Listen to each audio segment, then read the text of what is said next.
Ya, jadi karena kelupaan untuk ngerekam pertemuan kita pas TTM, jadi kurang lebih ini saya buat videonya lagi menjelaskan tentang modul keempat untuk pertemuan TTM pertama kita yang kemarin yang kelupaan direkam. Nah, jadi kalau pertemuan ini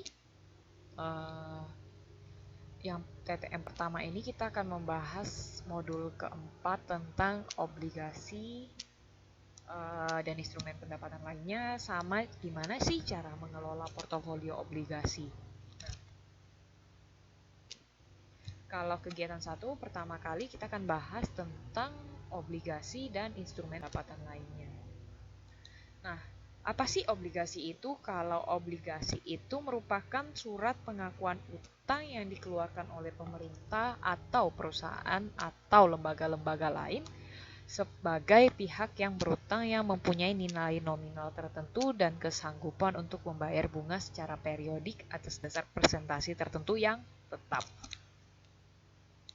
Obligasi merupakan surat tanda bukti. Jadi kalau bahwa investor pemegang obligasi itu telah memberikan pinjaman hutang bagi emiten yang menerbitkan obligasi.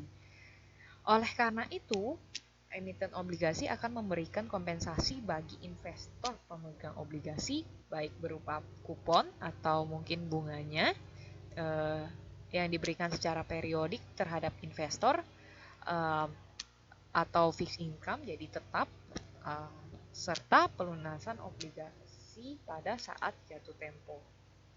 Nah, kalau misalnya kita lihat di sini, ada hutang bank sama obligasi. Jadi apa sih bedanya hutang bank sama obligasi? Kalau di sini bisa dilihat kalau misalnya kita seorang investor atau ya siapapun customer di bank, misalnya kita mendepositokan uang kita, terus kan naruh di bank, terus nanti dapat 7% dari bank sebagai bunga. Nah, apabila perusahaan minjem bunga di bank, minjem uang di bank, nanti dapat bunga, bank minta bunga dari bank karena telah meminjam uang si bank itu 20%. Nah, jadi bisa dilihat kalau misalnya kita sebagai investor minjem uang di bank minjem uang dari kita atau kita mendepositokan uang kita di bank, kita bakalan dapat tingkat pengembalian 7%. Apabila bank meminjamkan uangnya, mungkin yang uang dari kita kepada bank, bahkan jadi perusahaan itu atau company itu akan membayar bunga sebesar 20% ke bank atas kredit utang bank. Nah, itu kalau utang bank dalam kondisi normal, kalau kita deposito uang dan perusahaan minjem uang di bank sebagai bank sebagai mediator. Nah, apabila obligasi itu langsung nggak pakai bank sebagai mediator, investor meminjamkan uang kepada company atau perusahaan, terus nanti company misalnya ngasih bunga sebesar 17% kepada investor sebagai kompensasi. Nah, bisa dilihat di sini kalau misalnya obligasi itu memberikan kurang lebih generally memberikan bunga lebih besar kepada investor banding bank, karena bank mengambil untung sebagai mediator, sedangkan kalau misalnya obligasi ya ada hubungan langsung antara investor sama company-nya.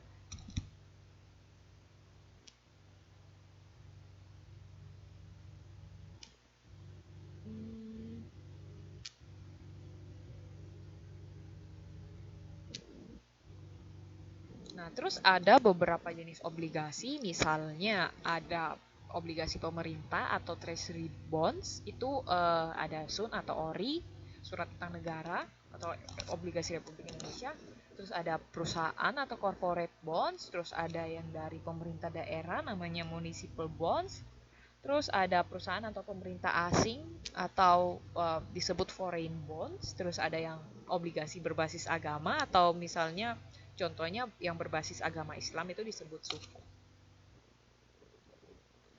Nah, ini kurang lebih contohnya obligasi yang diberi peringkat atau rating dari sebuah lembaga independen. Jadi kayak misalnya ada Moody's, ini S&P bukan S&D, Standard and Poor, ada Fitch, ada DNP, kita ada definitionnya. Maksudnya apa? Jadi kalau misalnya triple A, nah itu yang paling tinggi, nanti makin ke bawah jadi ada AA misalnya itu untuk Moody's. Kalau untuk lembaga independen lainnya itu mereka pakainya AA plus, terus ada AA2 atau AA buat yang lainnya, terus ada AA3, terus ada A1. Nah itu bisa dilihat makin ke bawah makin sampai C. Nah itu artinya makin ke bawah makin beresiko, mungkin resiko untuk bangkrutnya lebih tinggi atau defaultnya lebih tinggi, terus makin ke bawah makin spekulatif, tapi biasanya makin ke bawah dia ngasih returnnya lebih tinggi karena kan ada yang bilang high risk high return, jadi dia kompensasi risknya biasanya ngasih bunganya lebih tinggi, cuma ya nggak mesti juga. Lanjut, terus ada negotiable certificate deposit. Jadi NCD itu adalah produk bank yang tidak ditawarkan kepada publik tetapi kepada customer istimewa, dikenal dengan penawaran privat. Jadi penawaran secara privat ini karena besaran dari NCD cukup besar dibandingkan deposito. Nah, jadi kalau misalnya investor yang lumayan berduit biasanya ditawarkan NCD ini. Biasanya sih kalau misalnya punya uang lebih dari 500 juta, maka penawarannya biasanya lebih spesial banding deposito biasa. Nah, ini biasanya NCD ini ditawarkan.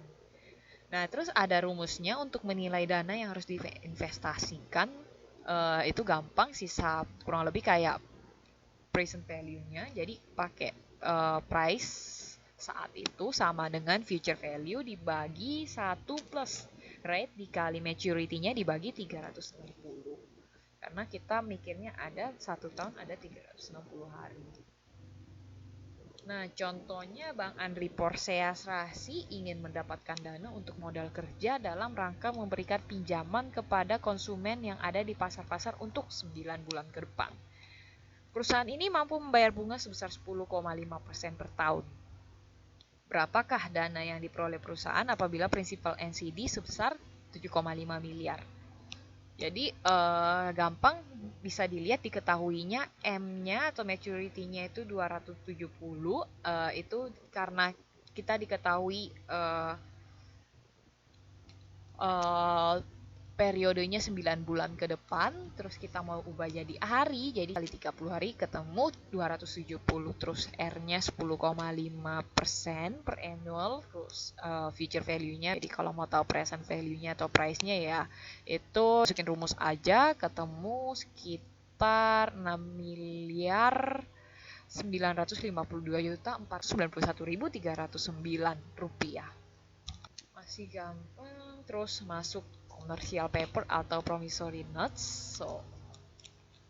Jadi promissory notes atau PN dan commercial paper atau CP merupakan surat utang umurnya maksimum 270 hari. Nah, commercial paper itu harus dapat rating dari Pevindo atau perusahaan pemeringkat nasional, sedangkan kalau promissory notes tidak perlu. Terus rumusnya mirip sama kayak yang NCD atau negotiable certificate deposit, dengan bedanya cuma di harinya. Kalau commercial promissory notes pakainya 365 hari, NCD pakainya yang 360 hari. Terus masukin contoh lagi aja. Jadi misalnya Andri Komposerasi ingin mendapatkan dana dalam rangka kebutuhan operasional dalam 7 bulan mendatang yang setara dengan 213 hari. Nah, tingkat bunga yang dinegosiasikan untuk surat hutang sebesar 12,5% dan nilai prinsipalnya sebesar 10 miliar. Berapa nilai surat hutang ini? Jadi sisa hitung present value-nya diketahui future value 10 juta, terus 1 plus return-nya 0,125 atau 12,5%, terus dikali 213 hari dibagi 365. Nah, itu bisa ketemu nanti sekitar bisa beli present value-nya dengan nilai sekitar 9.320 jutaan. Gampang, sisa masukin rumus. Terus apa sih sebenarnya bedanya NCD sama PN atau commercial paper sama promissory notes? Jadi gampang sekali, kalau dari rumusnya langsung kelihatan. Bedanya itu terletak di jumlah perhitungan hari. Jadi kalau misalnya commercial paper atau promissory notes itu aktual hari dari surat hutang tersebut, kalau NCD selalu menggunakan 30 hari. Jadi kalau misalnya dilihat, kalau NCD pakainya 360 hari, PN atau CP itu pakai 365 hari. Bisa kelihatan langsung di rumusnya. Nah, terus kita masuk ke medium term note dan obligasi atau bonds. Jadi kalau misalnya surat utang yang mempunyai jangka waktu lebih dari 1 tahun itu dikenal dengan medium term notes dan obligasi. Kalau misalnya bedanya apa sih? Kalau medium term notes itu mempunyai jangka waktu kurang dari 5 tahun. Terus kalau medium term notes itu belum punya aturan dari pemerintah. Kalau misalnya obligasi, dia mempunyai jangka waktu 5 tahun atau lebih. Terus aturan sudah ada dari pemerintah, jadi dia harus kalau obligasi ditawarkan itu harus melalui proses penawaran umum yang disampaikan ke Bapepam atau lembaga keuangan. Lanjut, rumusnya gampang. Price atau harga obligasinya itu sama dengan sigma atau jumlah dari periode pertama sampai K, kupon dibagi 1 plus R pada periode T, terus ditambah M atau nilai obligasi pada saat jatuh tempo dibagi 1 plus R pangkat N. Jadi N itu periode terakhir. Nah, terus kita masuk kupon obligasi dan akrual kupon. Jadi kalau misalnya obligasi itu punya 2 jenis kupon. Yang pertama itu kupon tetap atau fixed rate. Yang kedua itu kupon mengambang atau floating rate. Jadi kalau fixed rate itu kan artinya kupon selalu tetap. Jadi misalnya tiap tahun atau tiap setengah tahun, misalnya tergantung baginya kapan, itu persentase dari kuponnya itu selalu tetap tiap tahunnya. Tapi kalau mengambang itu dia tidak tetap dan mengikuti sebuah rumusan seperti dari rata-rata tingkat bunga bank pemerintah ditambah dengan basis point. Nah, kalau misalnya accrued interest itu berarti kupon atas berjalannya hari. Jadi kalau misalnya kita mau hitung accrued interest itu ada 5 metode yang digunakan. Yang pertama itu actual dibagi 365 accrued, atau kupon dikali days dibagi 365. Sama, bedanya kalau yang kedua ini pakai 360 hari bukan 365. Terus ada actual dibagi dengan actual accrued, itu artinya kupon dikali days dibagi dengan actual number days in the interest period. Terus ada yang 30/360, ada juga yang 30E/30. Bedanya apa sih kalau 30 per 360? Kalau misalnya 30 per 360 bila hari pertama jatuh pada tanggal 31, itu nanti langsung diubah menjadi hari ke-30 pada bulan tersebut. Nah, kalau hari keduanya yang jatuh pada hari ke-31 dan hari pertama jatuhnya pada hari yang ke-30, maka hari kedua harus diganti jadi ke-30. Nah, itu yang 30 per 360. Nah, kalau misalnya 30E per 360, bukan di sini harusnya 30E per 30. Maka jika hari kedua jatuh pada hari ke-31, maka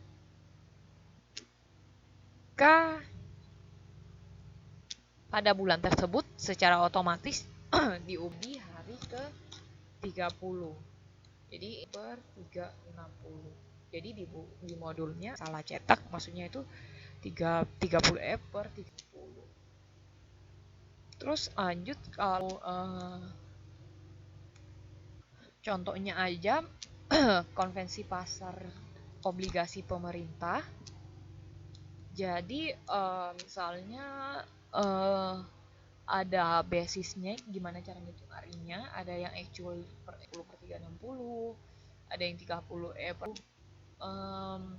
misalnya di A itu pembagian kuponnya semi annual, jadi 2 kali, artinya tiap kalau Austria, Belgium, Sweden, Switzerland itu semua tahun dibagi.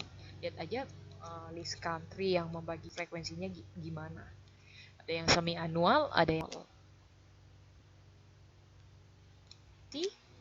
jadi harga dan yield itu merupakan dua hal penting dalam transaksi obligasi bagi investor. Nah, jadi harga dari obligasi itu merupakan hasil jumlah present value dari kas yang diharapkan selama periode dari obligasi tertentu. Rumusnya sama yang kayak tadi udah dibahas, jadi kayak sigma dari 1 sampai K, terus cash flow kupon, dari kupon dibagi 1 plus R di discount, terus ditambah prinsipalnya dibagi 1 plus R pangkat N. Nah, ini misalnya kita pakai contoh, jadi misalnya sebuah obligasi 20 tahun, kuponnya 10%, nilai parnya US $1.000, terus yield yang diharapkan sebesar 11%. Hitung harga obligasi tersebut. Jadi karena di sini kalau misalnya kita balik lihat United States itu kan semi annual, jadi dia bayarnya setahun 2 kali. Jadi kalau misalnya kita balik ke sini, misalnya 20 tahun, nanti sigma jumlah periode bagiannya itu jadi 40. Terus 10% kan kuponnya 10%, tapi dijadiin semi annual, ini kan 10% per annual atau per tahun. Nah, kalau misalnya US kan menggunakan semi annual pembagian kuponnya. Jadi dibagi 2 aja, jadi tiap setengah tahun dapatnya 5%. Jadi nanti 5% ini dikali dengan 1000 dapat kuponnya, artinya 50. Terus 11 yield yang diharapkan 11% dibagi 2 karena semi annual lagi, udah nanti M-nya jadi 1000, terus sisa masukin rumus semua. Kalau untuk hitung ini memang kalau satu persatu susah karena 1 sampai 40 kalau di Sigma panjang sekali. Kalau pakai Excel lumayan masih terbantu. Kalau pakai kalkulator mau dihitung satu-satu kepanjangan, jadi nggak tahu nanti ditanyakan nggak sama UAS apa enggak, kurang tahu juga. Cuma mungkin kalau misalnya ditanyakan mungkin obligasinya nggak sampai 20 tahun. Kecuali mungkin ngitung pakai kalkulator finance bisa lebih cepat langsung masukin. Cuma kalau mau Sigma gini pakai kalkulator saintifik biasa, kalau nggak punya kalkulator finance memang agak panjang. Jadi mungkin kalau di soal di UAS mungkin menurut saya paling kalau misalnya dia nanya tentang harga obligasi, mungkin dia akan tanyanya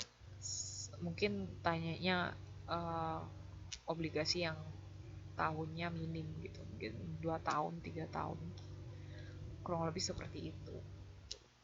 Terus kita masuk ke ukuran yield obligasi. Jadi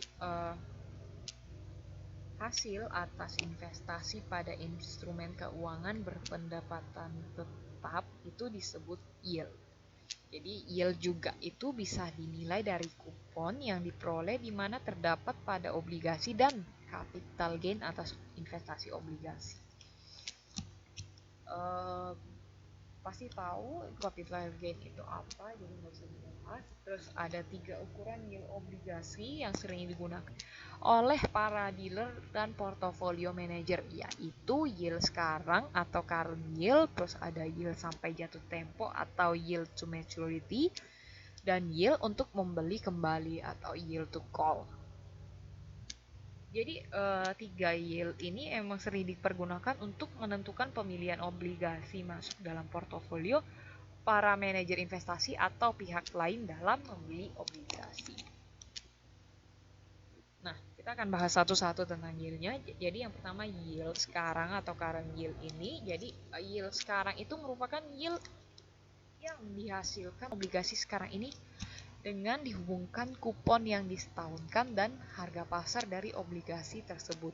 Jadi gampang, formulanya sisa yield sekarang sama dengan kupon yang disetahunkan terus dibagi dengan harga pasar obligasi. Contoh, berapakah yield sekarang dari obligasi Bank Jabar atau Bank Jawa Barat dengan kupon 16% per annual atau dibayarkan sekali setahun bila harga pasar obligasi Bank Jabar saat ini 73,4. Jadi gampang, yield yang sekarang per yield yang udah disetahunkan atau yang udah sekali setahun itu 0,16. 16% dibagi dengan harganya 73,4. Ketemu yield sekarang itu artinya 21,8%. Terus ada yield sampai jatuh tempo. Jadi yield sampai jatuh tempo atau yield to maturity itu merupakan tingkat pengembalian internal dari investasi yang bersangkutan. Formulanya sama kayak yang kita menentukan harga obligasi, cuma bedanya di sini nanti price-nya diketahui, kupon diketahui, maturity diketahui. Yang kita mau cari itu yield to maturity-nya. Bedanya yang mau dicari yield to maturity.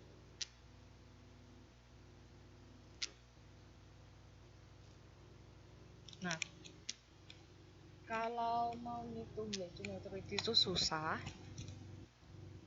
sekali, karena dia kan di bagian bawah, di bagian penyebut yang selalu dipakai, nggak segampang ngitung price. Jadi untuk mengira-ngira bisa kita lakukan trial and error atau metode ekstrapolasi untuk menyelesaikan persamaan tersebut. Misalnya kita mau pakai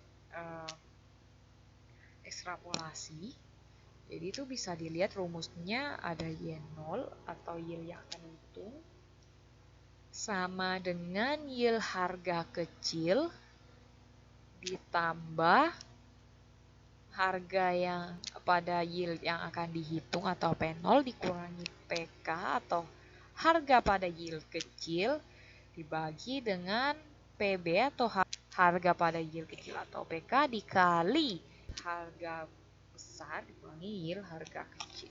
Masuk contoh aja.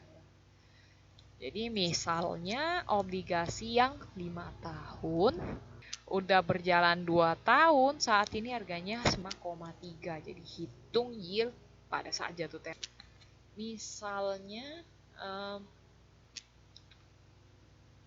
kita kan sekarang harganya 95,3 udah berjalan 2 tahun dengan obligasi 5 tahun. Kita nggak tahu YTM apa. Kita nggak tahu rate-nya berapa. Sedangkan kita tahu misalnya yang pertama kali gitu prinsipalnya kalau kupon bunganya 16%. Terus kita mengira-ngira ngitung kayak rumus ini. Kalau misalnya lebih kecil lagi harganya mungkin sekitar 93,58 atau misalnya pakai yield-nya 19%. Jadi kita mengira-ngira yield yang lebih besar itu kira-kira berapa?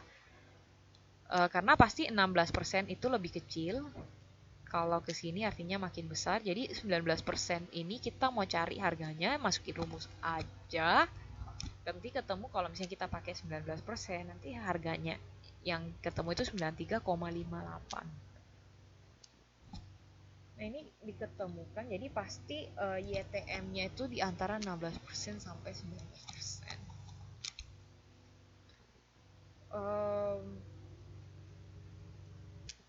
Bisa dimasukkan di rumusnya yang tadi. Jadi masukin aja 16% ditambah 19 kurang 16%, terus dikali 95,3 dikurangi 100 dibagi 93,58 dikurangi 100. Nah, nanti ketemu hasilnya 18,1963%. Itu yield to maturity-nya. Terus kita juga bisa pakai yield to maturity menggunakan approximation atau mengira-ngira gitu, sekitaran berapa. Nah, itu rumusnya gampang, sisa C atau kupon ditambah redemption value dikurangi P, harga pembelian dibagi N atau periode waktu tersisanya, dibagi R plus P dibagi 2 dikali 100%. Nah, kalau misalnya kita mau bandingkan sama yang tadi, kalau kita pakai metode approximation, jadi metode ngira-ngira gitu, itu sekitar nanti ketemu kalau masukin rumus dapatnya 17,99%. Kalau kita bandingkan sama yang sebelumnya 18,19% itu pakai ekstrapolasi dengan 17,99%, ya mungkin ada sekitar beda error di sekitar 2% kalau menggunakan ekstrapolasi. Terus yang terakhir ada yield untuk membeli kembali. Jadi kalau yield untuk membeli kembali itu merupakan yield untuk misalnya kasus penerbit dapat membeli kembali obligasi yang diterbitkannya pada periode tertentu. Formulanya itu sama seperti yang sebelumnya. Terus cuma nanti M-nya itu bukan prinsipal yang di awal, tapi M-nya itu sudah harga obligasi yang dibeli emiten. Nah, N-nya juga bukan satu periode obligasi tersebut, tapi N-nya itu jumlah periode sampai dibeli emiten. Contohnya misalnya obligasi 5 tahun dengan kupon 16% per annual yang dapat dibeli emiten pada tahun ketiga dengan harga 98,7. Itu sudah berjalan 1 tahun, dibeli pada saat harga 95,3. Jadi itu yield to call-nya. Nah, jadi sisa masukin rumus aja, price yang sekarang 953 sama dengan sigma. Jadi pada tahun ketiga terus 160 kuponnya dibagi 1 plus yield to call-nya pangkat T ditambah nanti yang terakhir pada tahun ketiganya 987.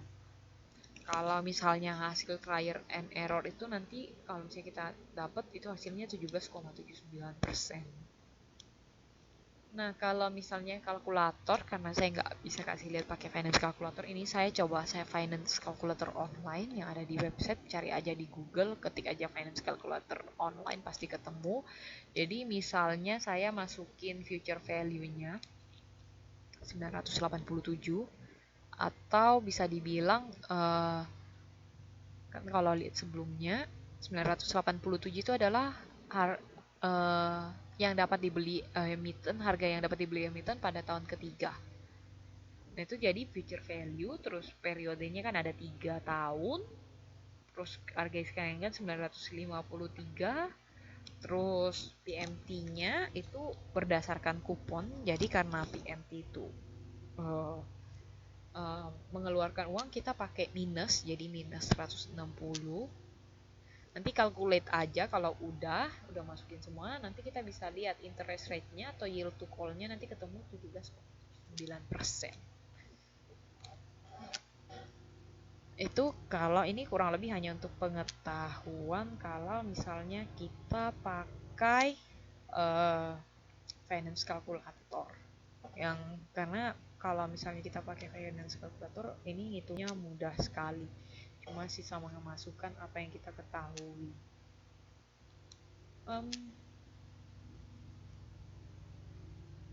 Jadi kalau misalnya kita mau menghubungkan kupon sama yield itu bisa dilihat pada tabel ini. Jadi kalau misalnya par, obligasi dijual itu disebut par apabila kuponnya itu sama besarnya dengan yield sampai jatuh tempo. Kalau misalnya obligasi ini dikatakan diskon, itu kalau kuponnya kurang dari yield sampai jatuh tempo. Kalau premium itu kupon lebih besar dari yieldnya yang jatuh tempo.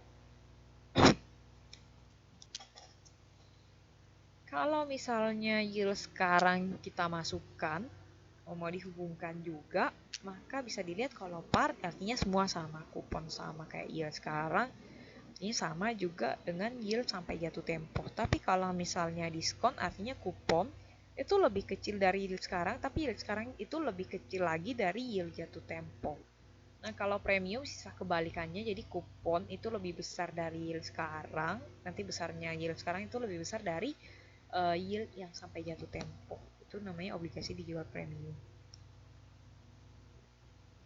Jadi kalau misalnya kita lihat hubungannya yield sama harga obligasi nanti disimpulkan kalau yield itu kalau misalnya kan membuat harga obligasi semakin rendah. Jadi kalau misalnya lihat aja kalau misalnya kupon lebih kecil dari yield sekarang, lebih kecil lagi dari yield jatuh tempo atau bisa kita bilang yield jatuh tempo paling gede. Nah, nanti harga obligasinya makin rendah, itu namanya dijual pada saat diskon, artinya pada saat rendah. Nah, terus kita juga akan belajar tentang durasi obligasi. Nah, jadi tingkat bunga mengalamikan, maka harga obligasi mengalami penurunan. Itu kan berlaku sebaliknya. Nah, perubahan harga obligasi tersebut disebut volatilitas harga obligasi.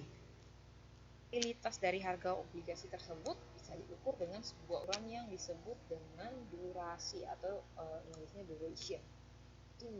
Durasi itu apa? Jadi durasi itu bisa dibilang merupakan rata tertimbang sampai jatuh tempo arus kas sebuah sekuritas yang berpendapatan tetap.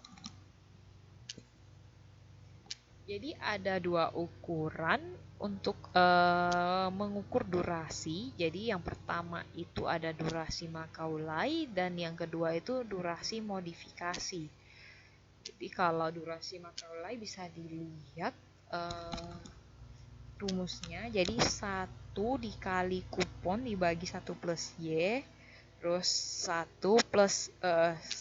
plus 2 dikali kupon dibagi 1 plus Y pangkat 2. Itu seterusnya sampai N dikali C dibagi 1 plus Y pangkat N, terus ditambah N dikali prinsipalnya atau nilai obligasi pada saat jatuh tempo dibagi 1 plus Y dipangkat N. Semuanya nanti kalau sudah dibagi dengan harga obligasinya.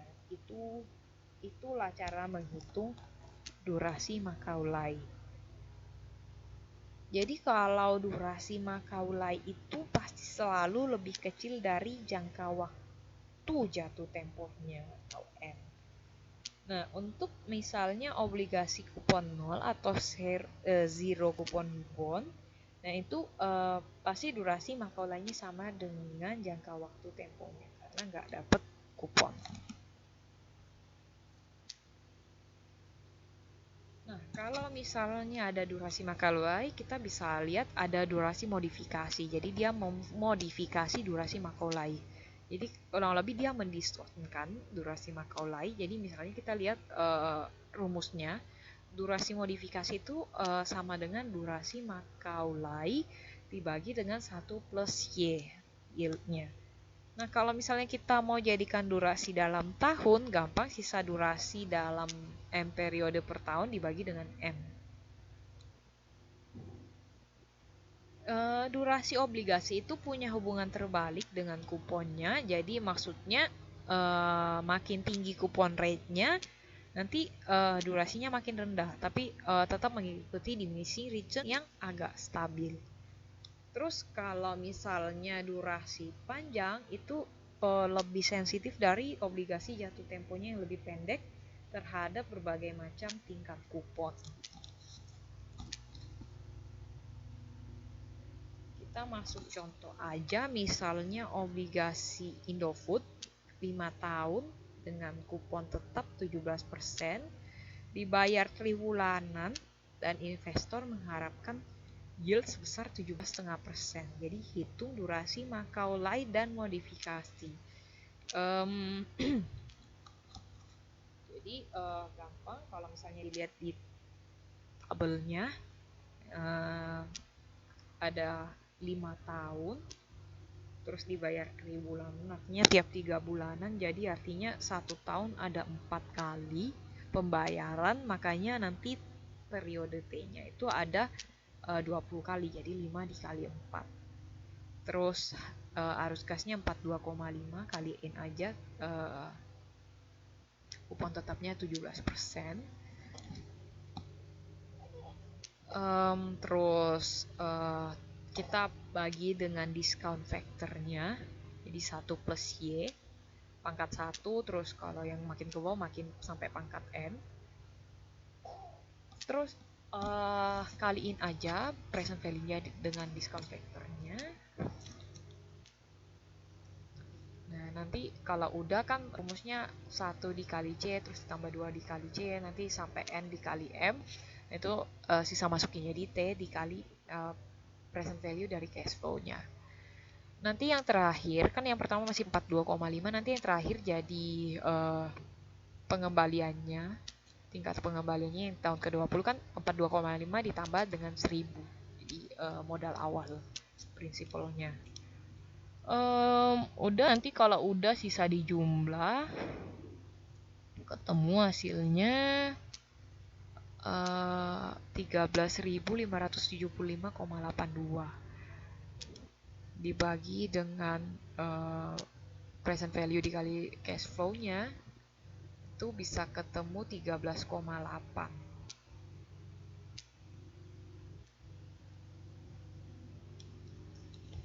Karena diketemukan durasi Macaulay-nya dalam tahunan 13,8, itu kan per triwulanan.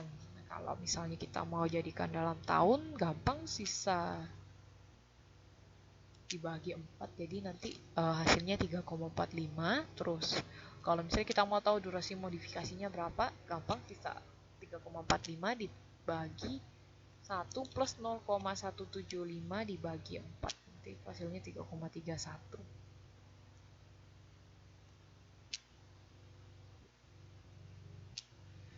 Misalnya kita mau jadikan nilai dalam dolar, jadi lihat aja dolar durasinya atau nilainya sama dengan durasi modifikasi dikali P. Terus kalau misalnya diketahui harga obligasinya 97,7, maka kalau menghitung dolar durasinya, jadi itu sisa dikaliin aja 3,31 dikali 97,7. Nanti ketemu hasilnya 323.387 rupiah.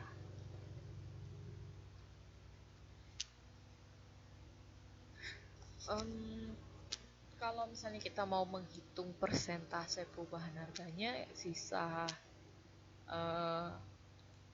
durasi modifikasi dikali DY dikali 100, jadi itu kurang lebih kayak turunannya. Jadi misalnya kita pakai contoh lagi, misalnya yieldnya meningkat dari 17,5% jadi 17,6%. Kalau misalnya kita mau hitung perubahan persentase harganya, sisa minus 3,31 terus dikali 0,001 karena naiknya kan 1%, terus dikali 100%, terus dikali 100, maka ketemunya minus 0,331%.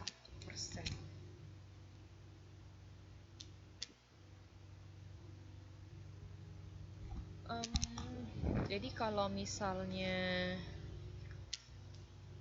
lihat tadi minus 0,331%, itu artinya kalau misalnya yield-nya naik 0,1%, nanti maka terjadi penurunan karena di sini minus sebesar 0,331%. Tapi apabila yield-nya turun 0,1%, maka kebalikannya jadinya plus, naik 0,331%.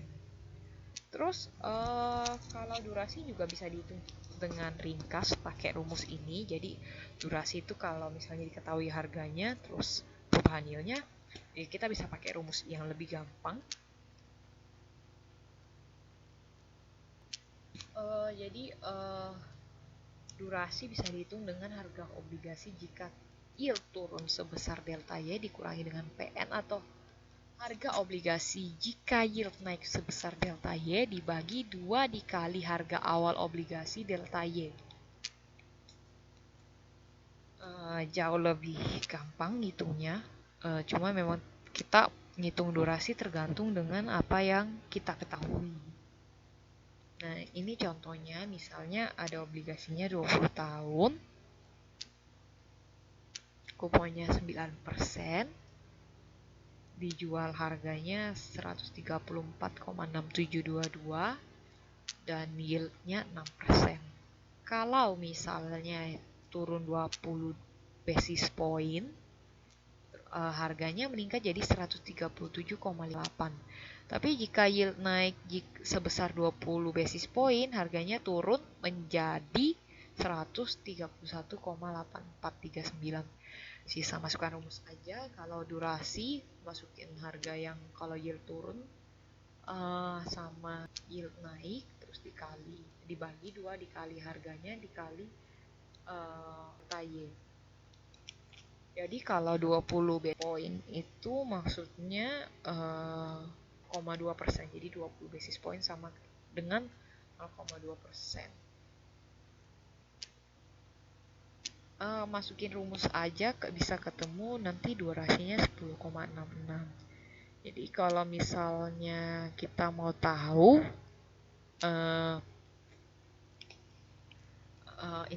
misalnya ada perubahan, misalnya yield-nya berubah 100 basis point, maka akan ada perubahan harga juga sebesar 10,66%.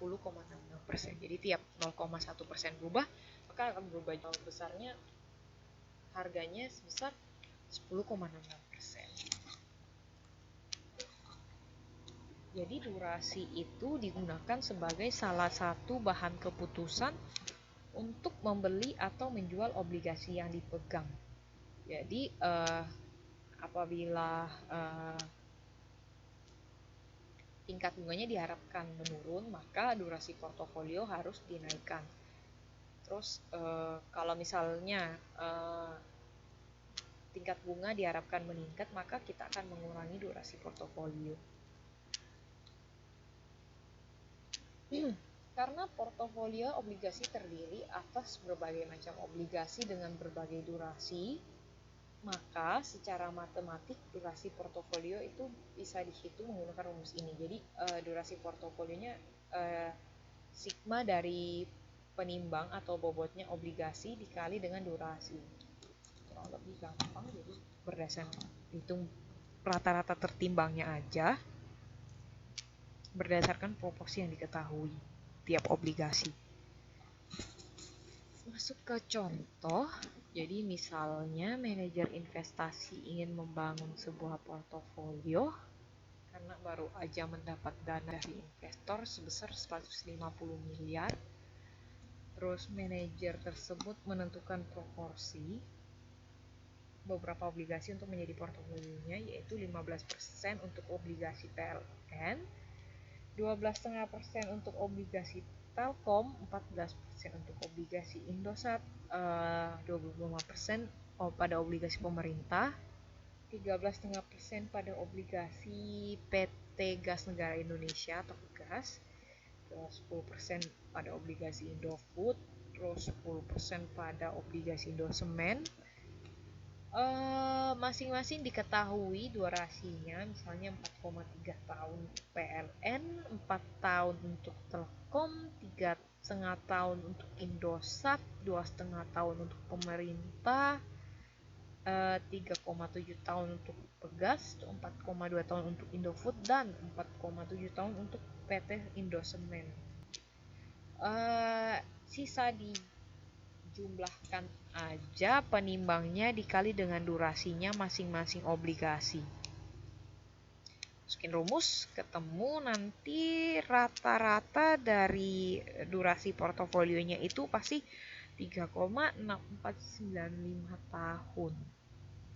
Jadi maksudnya apa? Jadi manajer investasi itu mempunyai durasi portofolio sebesar kurang lebih 3,6 tahun, dan angka ini jauh lebih pendek dari jatuh temponya obligasi yang dipegangnya.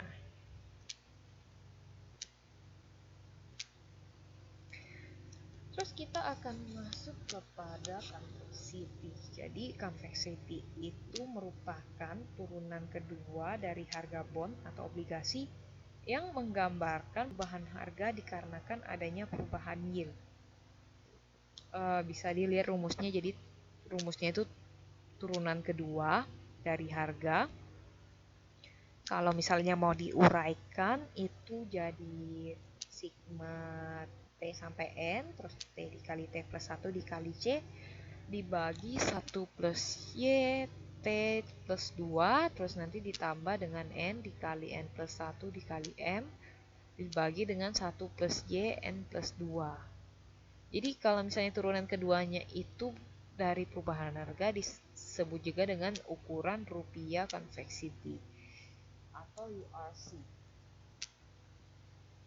URC. Jadi kalau kita mau mengukur convexity itu sisa turunan kedua dari harga terus dikali 1 per harga atau P. Nah, terus kalau misalnya kita mau hitung perubahan harga obligasi dengan adanya convexity, itu sisa ukuran rupiah convexity dikali DY kuadrat. Terus apabila kita mau menghitung persentase perubahan harga dikarenakan adanya convexity, itu sisa di DP per P sama dengan setengah dikali convexity measure dikali DY kuadrat. Sama kalau misalnya kita mau mengetahui portofolio punya convexity, itu pakai formula yang kayak sebelumnya, cuma bedanya kalau tadi kita ngitung durasi, sekarang kita ngitungnya pakai convexity, nanti dikali dengan proporsinya, nanti setelah itu dijumlah.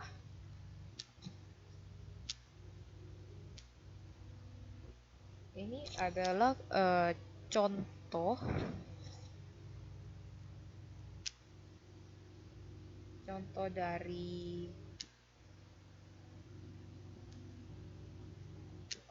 dari perhitungan convexity. Jadi misalnya kita tahu kuponnya 10%, I-nya 12%, terus termnya ada 5 tahun.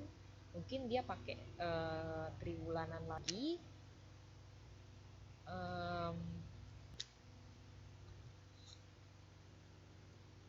Makanya ada 20 periodenya.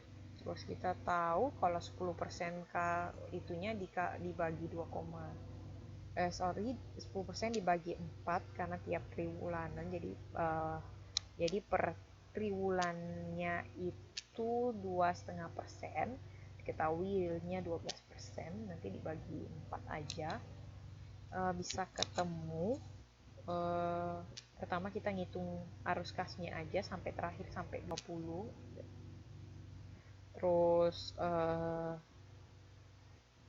hitung discount factornya 1 bagi 1 plus Y pangkat T, bisa dihitung. Terus nanti dikali T plus 1 dikali kali nanti dapatnya 50. Terus nanti setelah itu nanti dikali dengan discount factornya.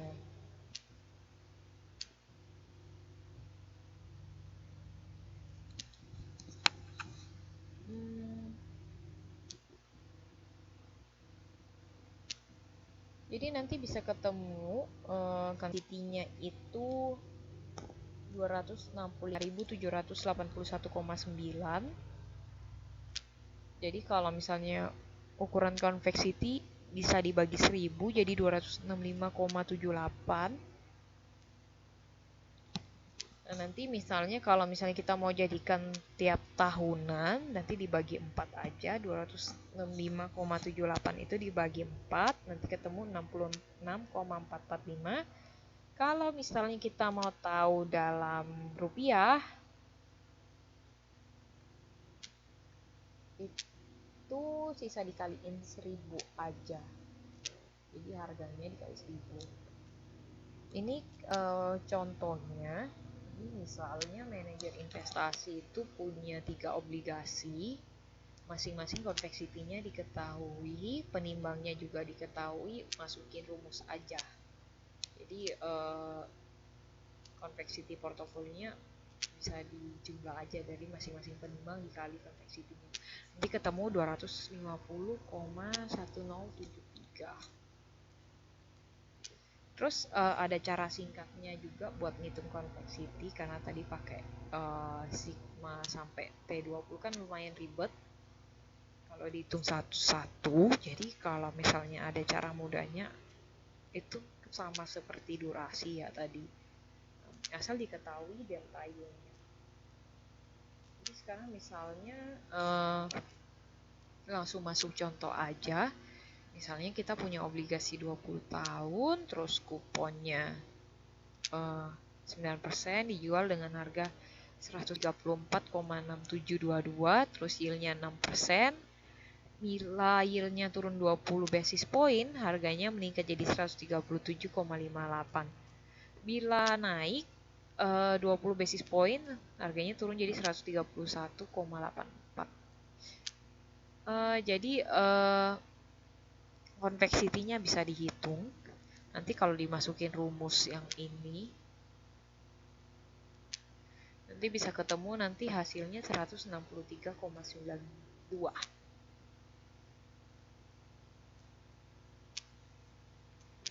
Terus kita juga akan belajar tentang term structure of interest rate. Jadi kalau misalnya tingkat jangka bunga pendek itu disebut dengan forward interest rate.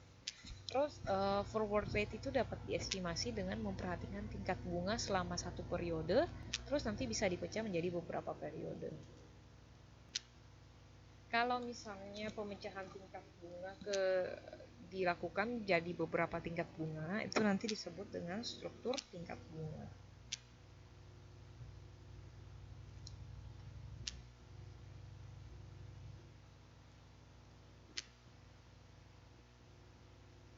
Jadi misalnya kita ada kurva yield-nya sekarang. Kalau misalnya kurva naik, itu menceritakan kalau tingkat bunga jangka panjang di atas tingkat bunga jangka pendek. Ini adalah Fibonacci. Bisa dilihat kalau misalnya makin panjang, makin jangka panjang waktunya, nanti yield-nya makin besar di sini. Makin pendek nanti makin pendek juga. Kalau misalnya kurva hasil turun, itu maksudnya kalau bunga jangka pendek itu, misalnya di sini pendek, lebih tinggi banding kalau misalnya dia jangka waktunya lebih panjang, nanti lebih pendek lagi yield-nya. Kalau misalnya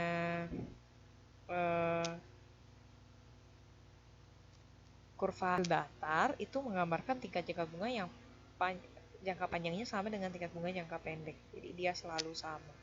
Mau panjang mau pendek dia selalu sama yield-nya.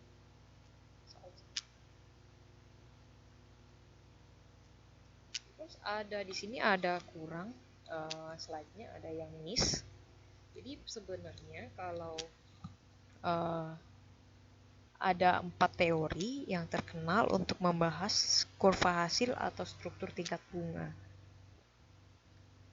Yang pertama itu kita sebut dengan teori hipotesa ekspektasi. Jadi kalau teori itu merupakan teori hipotesa ekspektasi ini merupakan teori struktur tingkat bunga yang paling sederhana. Jadi kalau teori ini tuh menyatakan bahwa investor selalu berharap bahwa tingkat bunga yang diharapkan sama dengan forward rate. Jadi dalam teori ini kalau investor jangka pendek maupun investor jangka panjang itu akan memegang obligasi jangka pendek atau jangka panjang itu merasa sama saja karena tingkat bunga yang diharapkan sama dengan forward rate. Itu adalah teori hipotesa ekspektasi.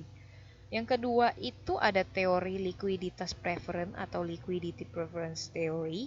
Nah itu investor jangka pendek biasanya menyukai untuk memegang obligasi jangka panjang jika forward rate lebih besar dari tingkat bunga yang diharapkan investor atau expected short term interest. Jadi investor jangka panjang memegang obligasi jangka pendek bila forward rate-nya lebih kecil dari tingkat bunga yang diharapkan investor.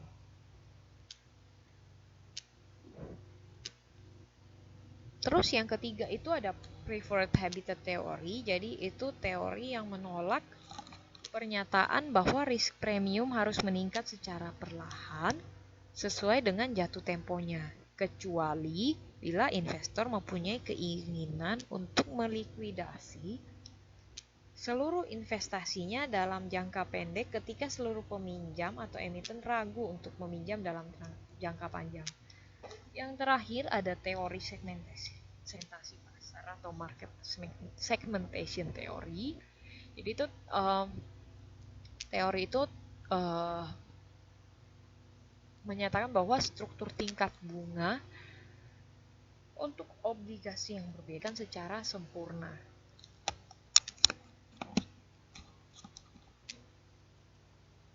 Kita masuk kegiatan kedua atau kita akan membahas tentang pengelolaan portofolio obligasi.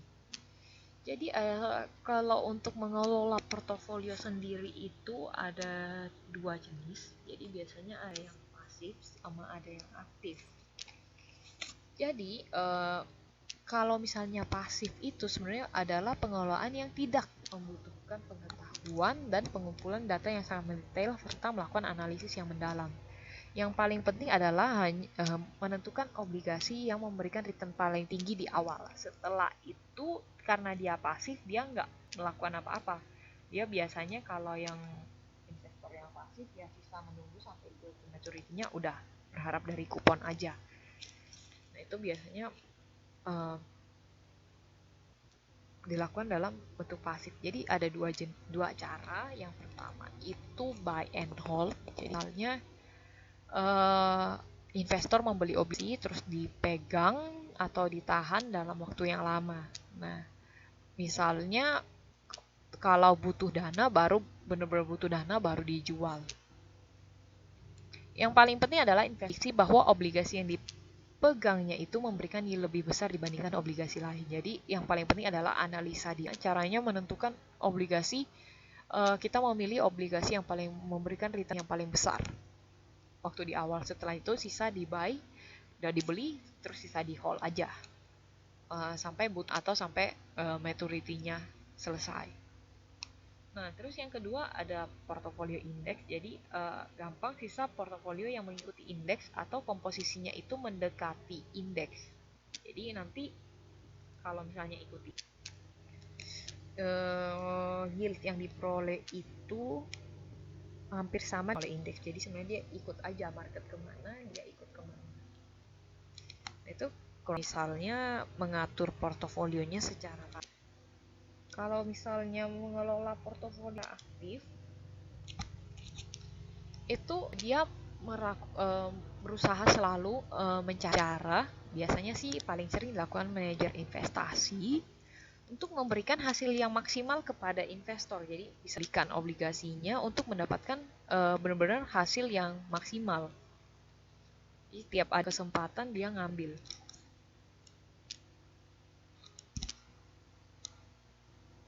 Jadi misalnya tingkat bunga mengalami penurunan, maka biasanya investasi itu harus efektif untuk melakukan pengelolaan portofolio. Jadi sehingga total return-nya jadi stabil. Berlaku juga sebaliknya. Jadi dalam mengelola portofolio aktif, salah satu metode yang paling populer dipergunakan itu disebut durasi portofolio. Rumusnya, durasi sama dengan sig B atau proporsinya dikali dengan durasinya. Sudah dibahas di waktu ngitung durasi portofolio, durasi sebelumnya di kegiatan 1 pasti bisa. Jadi durasi portofolio itu tujuannya apa sih? Jadi tujuannya untuk mengukur sensitivitas perubahan tingkat bunga. Jadi bila tingkat bunga mengalami penurunan, maka durasi portofolio ditingkatkan dan menurunkan durasi portofolio bila tingkat bunga mengalami kenaikan. Kurang lebih bisa dilihat contohnya, misalnya aja bisa dilihat seriesnya ini semua proporsinya sama. Jadi bisa dilihat ada 7 bond, terus udah ada kuponnya, semua lengkap, durasinya udah dihitungin, jadi udah terpampang di durasinya masing-masing berapa. Itu kalau durasi portofolio kan sisa weight dengan durasinya, karena masing-masing proporsinya sama, jadi kita hitung rata-ratanya aja. Jadi masing-masing proporsinya nanti ketemu durasi portofolionya 2,65.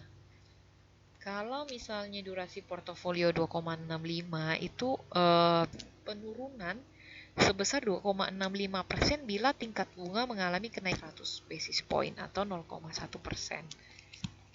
Ingat aja, selalu bunganya berbanding terbalik. Jadi misalnya tingkat bunga naik, maka harga obligasi turun. Berlaku sebaliknya kalau misalnya tingkat bunganya turun, harga obligasi naik. Jadi misalnya bila tingkat bunga mengalami kenaikan, maka manajer investasi harus menurunkan durasi portofolio lebih kecil dari 2,65 agar penurunan harga obligasi kecil sehingga return yang diberikan portofolio mengalami penurunan yang besar. Jadi teknik menurunkan dengan menjual obligasi yang berdurasi panjang, setelah itu bisa diganti dengan obligasi dengan yang jangka pendek.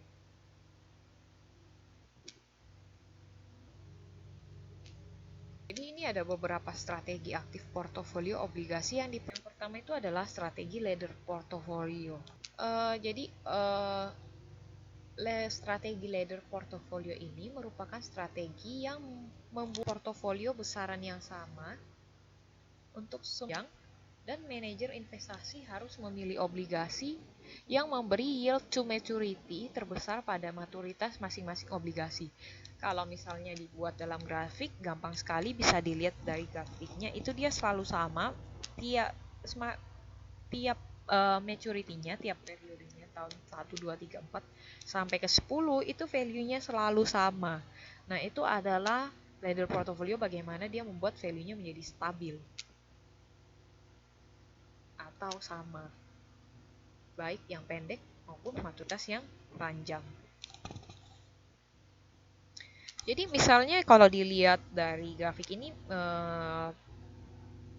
strategi ini, jadi sebenarnya manajer investasi atau siapa investor itu tidak perlu dengan durasi portofolio maupun perubahan harga obligasi. Jadi manajer investasi tidak menjual obligasi atau melakukan perdagangan obligasi selama periode obligasi tersebut. Jadi yang paling penting manajer investasi atau investor juga harus memilih obligasi yield to maturity yang terbesar pada maturitas masing-masing obligasi. Jadi sisa memilih aja yang paling tinggi.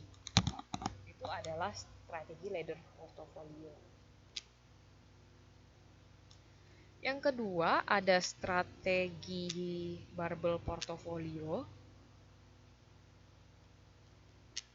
Jadi kalau misalnya dilihat, itu merupakan strategi yang membuat portofolio obligasi paling banyak pada maturitas pendek dan maturitas panjang portofolio. Jadi manajer investasi atau investor juga harus memperhatikan durasi dan yield to maturity-nya ketika membeli obligasi ini agar total return tetap sama seperti semula. Jadi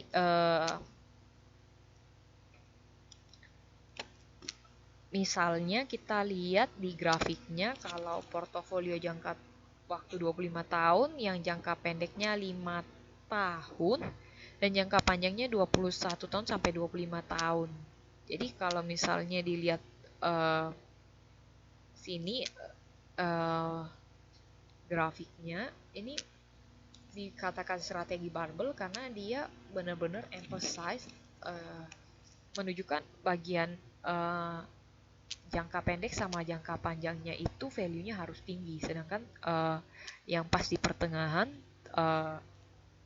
di value-nya 20.000 tidak masalah, jadi lebih rendah. Jadi yang penting ini return tetap sama di awal sama di bagian akhir. Jadi dia portofolionya paling banyak di bagian pendek sama panjang, kalau di menengah itu nggak terlalu. Itulah yang disebut dengan strategi barbell portofolio.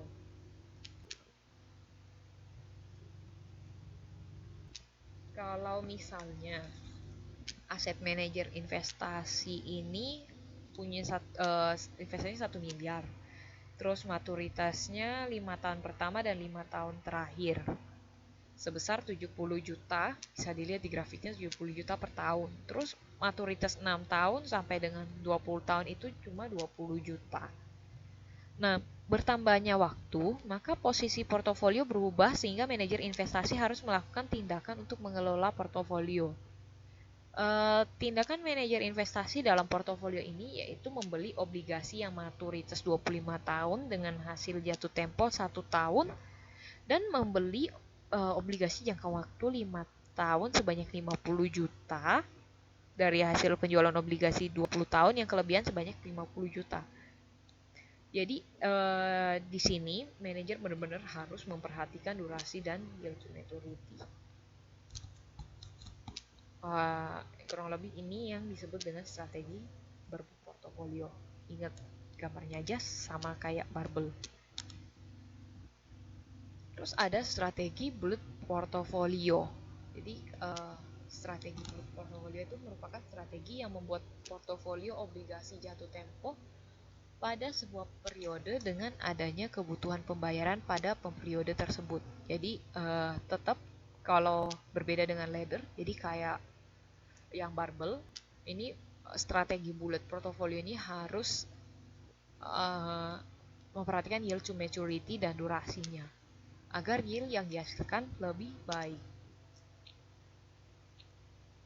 Kalau misalnya mau lihat grafiknya, bisa kelihatan ada 25 tahun maturitasnya, terus paling banyak di periode 5 tahun yang bagian tahun 9 sampai 13, tahun ke-13. Nah, maturitas 1 sampai 8 tahun dan 14 sampai 25 itu kurang lebih sama. Jadi dalam grafik ini bisa dilihat manajer investasinya atau investornya mempunyai portofolio sebesar 1 miliar, manakala portofolio obligasi maturitas 1 tahun sampai 8 tahun dan 14 yang sampai 25 tahunnya itu masing-masing 1% dari portofolio. Jadi bisa dilihat aja yang kalau ini berbanding, kurang lebih bisa dilihat berbanding terbalik sama yang barbell. Kalau yang barbell emphasisnya di bagian awal sama akhir, kalau di sini dia emphasisnya bagian yang tengah. Terus ada juga disebut dengan portofolio imunisasi. Jadi untuk mencapai hasil yang imun, maka rata-rata durasi portofolio obligasi harus dibuat sama dengan sisa waktu dalam periode perencanaan dan nilai pasar aset harus lebih besar atau sama dengan nilai sekarang dari hutang yang didiskonto dengan IRR atau internal rate return dari portofolio. Jadi kondisi ini akan membuat sensitivitas harga terhadap perubahan tingkat bunga akan sama untuk aset dan hutang. Jadi kurang lebih imunisasi portofolio itu bagaimana dia mengecilkan sensitivitas terhadap tingkat bunga. Jadi, ada 3 kondisi yang harus dipenuhi oleh imunisasi portofolio. Yang pertama itu ada rata-rata durasi aset dan kewajiban atau hutang dibuat sama untuk sepanjang waktu. Kondisi kedua yaitu nilai pasar dari aset harus lebih besar atau sama dengan nilai sekarang dari kewajiban. Yang ketiga adalah dispersi aset itu harus lebih besar dari atau sama dengan dispersi dari kewajiban. Kalau misalnya lihat durasi Macaulay yang kita udah cari, itu kan menggunakan yield atau tingkat pengembalian internal pada obligasi. Itu mengukur varians arus sekitar periode. Formula matematikanya bisa dilihat di PPT-nya. Kalau dispersion, rumusnya sigma 1 sampai K dikurangi D kuadrat present value dari I dibagi dengan sigma atau jumlah dari present value cash flow dari I. Jadi target tingkat pengembalian sebuah portofolio imunisasi akan tergantung pada level tingkat bunga. Obligasi turun ketika tingkat bunga naik. New portfolio pada masa mendatang tergantung pada tingkat bunga reinvestasi yang lebih tinggi. Prinsipal yang rendah masih tetap sesuai dengan hasil awal yang ditargetkan. Oleh karena itu, durasi merupakan kunci pengendali mengganti pendapatan yang diinvestasikan kembali pada aset sesuai fluktuasi tingkat bunga. Nah, imunisasi itu dapat dibuat menjadi 2 kelompok, yaitu imunisasi periode tunggal dan imunisasi dengan beberapa periode. Nah, imunisasi ini biasanya lebih banyak dipraktikkan oleh lembaga pengelola dana pensiun atau asuransi atau perbankan dan industri yang efisien.